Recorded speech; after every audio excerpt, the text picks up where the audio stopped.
जी हाँ दोस्तों, मैं शेखर बागोरा राजीव टाइम से आपका एक खास कार्यक्रम हेल्थ की बात पर बातचीत करने के लिए आज हमारे बीच में मौजूद हैं doctor Sudhanshu Agnihotri ji. Sudhanshu Agnihotri ji cardiac surgeon हैं और दिल से जुड़ी बीमारियों को बड़ी करीब से जानते हैं, बड़ी करीब से रोज़ाना देखते हैं। ये जैसा कि हम देख रहे हैं कि इंदौर में बड़े चौंकाने वाले, इंदौर क्या पूरे देश में चौंकाने वाले हादसे रोज़ाना हो रहे हैं। हंसते हंसते लोग जा रहे हैं, उसमें उम्र का कोई बंधन ही नहीं बचा हैगा। ऐसे ही सारी बातों को लेकर आज हम सुधांशु जी से बात करेंगे। इंदौर में आज एक हादसा हुआ है सुधांशु जी कि वो एक सरदार जी हैं जो लोगों को एरोबिक्स सिखा रहे हैं। बड़ा अच्छा सा सब चल रहा है, सब हंसी खुशी चल रहा है और अचानक वे मंच पर मूर्छित होकर गिर जाते हैं और उधर देखने वालों को पता ही नहीं चलता है। वे अपनी मस्ती में मस्त हैं, तालियां बजा रहे हैं और इधर सरदार जी की मौत हो जाती है। फर्स्ट ऑफ ऑल नमस्ते सभी आपके व्यूअर्स को।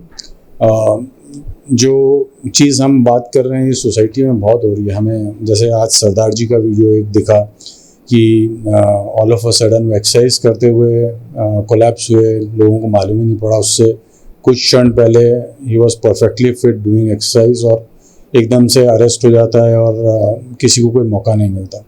ऐसे बहुत सारे एग्जांपल्स हम पिछले कई सालों में देखने में आ रहे हैं कि लोग जिम में एक्सरसाइज कर रहे हैं, जिम से जैसे ही बाहर निकले घबराहट हुई, गिर गए।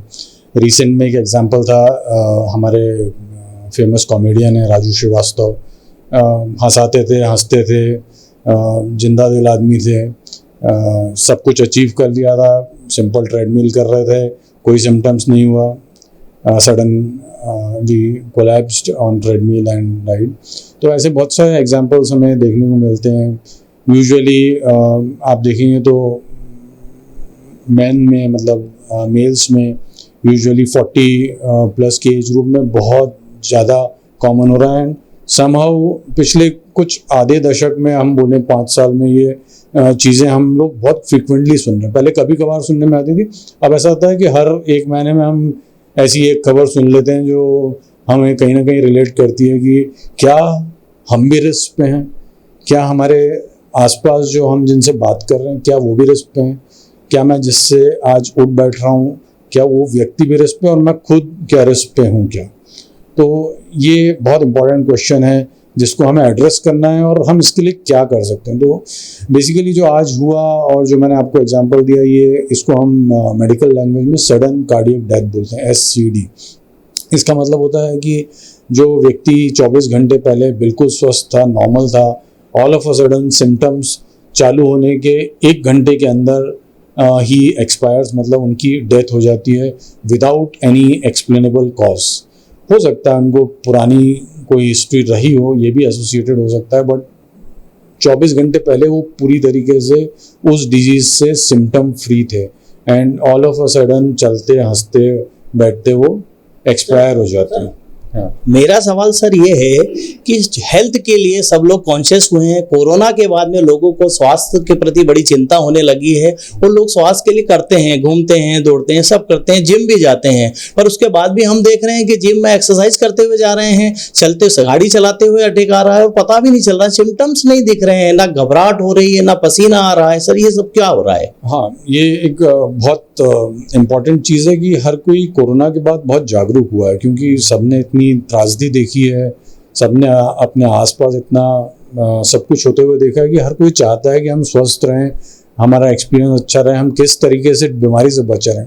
लेकिन कहीं ना कहीं हम ये बच्चा जब पढ़ने के लिए जाता है तो सीधे नर्सरी से उसको 12th में नहीं भेज दिया जाता, ही हैज़ टू क्वालिफाई, उनको पास होना पड़ता है। उसी प्रकार एक्सरसाइज या किसी भी करिकुलम को डेवलप करने के लिए आपको हर क्लास पास करनी पड़ती है। आप ऑल ऑफ अ सडन जो सीडेंट्री लाइफस्टाइल जी रहे थे, ऑल ऑफ अ सडन आप बहुत विगरस फिजिकल एक्सरसाइज करने लगे, आपकी बॉडी उसके लिए तैयार थी कि नहीं, आपके बारकी सिस्टम्स उसके लिए गेयर्ड अप थे कि नहीं, ये कोई नहीं सोच रहा है। हर किसी को इस इंस्टेंट फास्ट फूड और हर चीज़ फास्ट ऑन क्लिक्स के ज़माने में हर कोई चाह रहा है कि मैं फिट भी इंस्टेंटेनियसली हो जाऊँ, मेरे 6 एब्स दिखने लगे और आई एम फिट। हर बार ये एग्जाम्पल नहीं सही बैठता, लेकिन हाँ कई बार यंगस्टर्स में ये देखने में आ रहा है कि हम सबसे तेज ट्रेडमिल कर लें, हम बहुत पसीना बहा लें, हम कल कुछ नहीं कर रहे थे लेकिन अब हम मैराथन 10 किलोमीटर दौड़ लें, 21 किलोमीटर। बिल्कुल आप दौड़िए, बहुत अच्छी बात है, आप फुल मैराथन करिए, आप हाफ मैराथन करिए, आप आयरन मैन करिए, but you have to gradually qualify. आपको अपनी बॉडी, सर्कुलेटरी सिस्टम, सारे सिस्टम्स को समय देना पड़ेगा कि वो गेयर अप हो सकें और उस चैलेंज को मीट कर सकें। और स्पेशली इम्पॉर्टेंट जो मैं ऐड करना चाहूँगा कि जब आपको कोई रिस्क फैक्टर है, सपोज आप डायबिटिक हैं, आपको ब्लड प्रेशर है, आपको स्मोकिंग या टबैको च्यूइंग की लत है, आपकी फैमिली में कोई हिस्ट्री है, तो आपको किसी प्रकार का एक्सरसाइज करिकुलम कैरी आउट करने के पहले एक प्रिलिमिनरी कार्डियक चेकअप, एक कार्डियोलॉजिस्ट या कार्डियक सर्जन से एक appointment, and then you discuss your exercise plan. फिर आप प्लान करें और उसमें ग्रेजुअली बढ़ें आगे। सर बिल्कुल सही कहा आपने कि आज के दौर में सबको जल्दी से सेहत बनानी है और बड़े जो फिट लोग हैं उनके जैसा दिखना हैगा। इसके लिए ना वे ये देखते हैं कि वे जो एक्सरसाइज करने जा रहे हैं वे उनके हेल्थ के लिए है, क्या उनकी बॉडी उसके लिए तैयार है या नहीं, उसकी जांच किए बगैर शुरू हो जाते हैं। ये भी सही है। सर किसी क्या वजह है कि जो बीमारियां बुढ़ापे की कही जाती थी, दिल की बीमारी को भी बुढ़ापे की बीमारी माना जाता था, एक उम्र के बाद होती थी, अब ये 20 साल के बाद भी होने लगी, 20 साल के लड़के में, 25 साल के युवाओं में नजर आ रही है। जी हाँ, ये बीमारियां पहले हमें ओल्ड एज में दिखती थी। इसके लिए कॉन्सेप्ट आया मेडिकल साइंस में जिसको हम लोग आजकल मेटाबॉलिक सिंड्रोम बोलने लगे।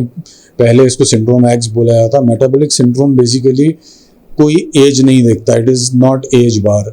ये हमारी लाइफ स्टाइल डिजीजेस बोलते हैं, जो कि बेसिकली डायबिटीज़, हाइपरटेंशन और हार्ट के ट्रायंगल में कहीं ना कहीं काम करती हैं। कहीं ना कहीं हमारा वेस्ट का साइज़, हमारा मोटापा, हमारे खाने की हैबिट, हमारे लाइफ स्टाइल, स्ट्रेस फैक्टर्स, ये सारी चीज़ें कंट्रीब्यूट करती हैं जो हमें धीरे से उस तरफ ले जा रही हैं जहां हम 50 साल के बाद पहुंचते थे, हम 20 साल जल्दी पहुंचने लगे।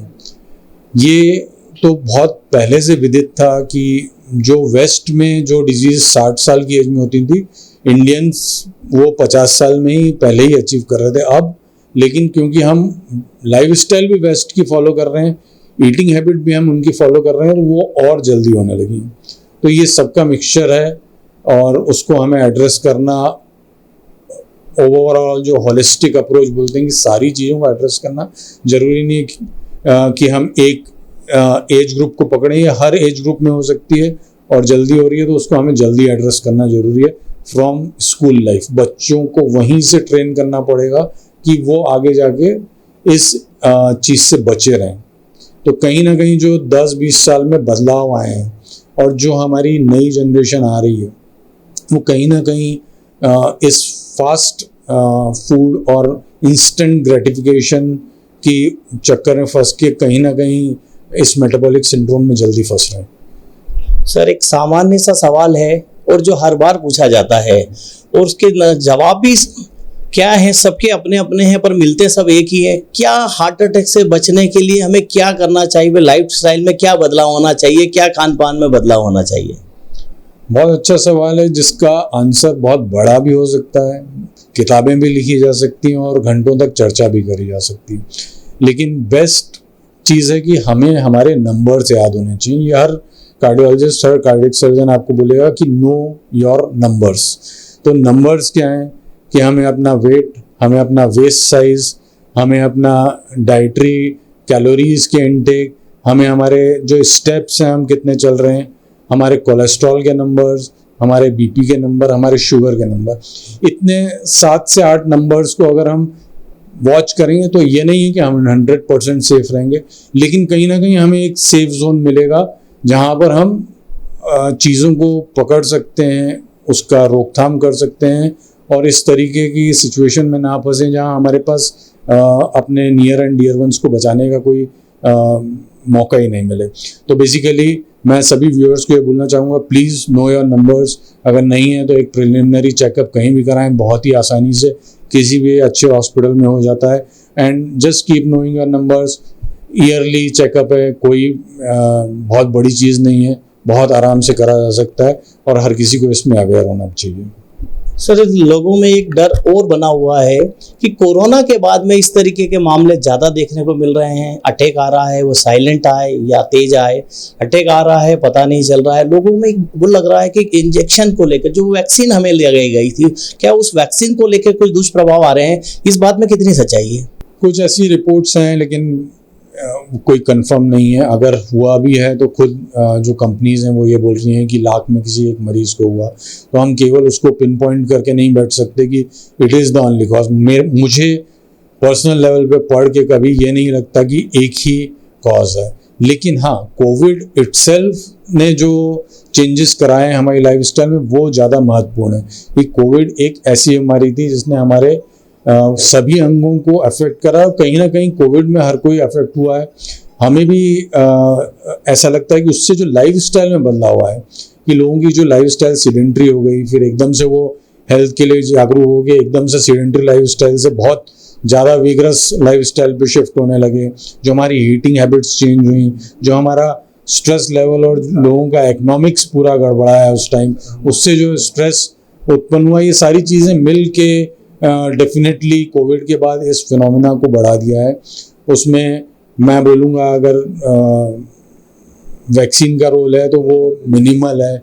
बाकी चीज़ें बहुत सारी हैं जो हैं, क्योंकि वैक्सीन ने जितनी लाइफ बचाई है उसको हम नज़रअंदाज नहीं कर सकते। हम एक पोर्शन नहीं देख सकते। मिलियंस ऑफ लाइफ उस चीज़ से बची हैं, वो ज़्यादा इम्पोर्टेंट है। ये थे डॉक्टर सुधांशु अग्निहोत्री जी, जो रोजाना दिल को खोलते हैं और दिल के अंदर क्या तकलीफ हुई है उसे जानते हैं और उसका इलाज करते हैं। सुधांशु जी ने जो हमें चीज़ें बताई है वे हमें लगता है कि हमारे दर्शकों के लिए फ़ायदेमंद होगी।